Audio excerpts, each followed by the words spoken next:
TV10 महाराष्ट्रमध्ये आपले स्वागत आहे.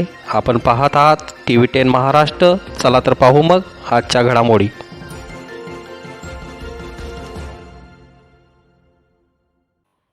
बोंबेवाडी तालुका आटपाडी येथील ओढापात्रात अनधिकृतपणे वाळूने भरलेला ट्रॅक्टर पकडण्यात आटपाडी महसूल पथकाला यश मिळाले, तर एक वाहन चालक मात्र पळून गेला. तहसीलदार सागर ढवळे यांच्या पथकाने केलेल्या कारवाईचे कौतुक होत आहे.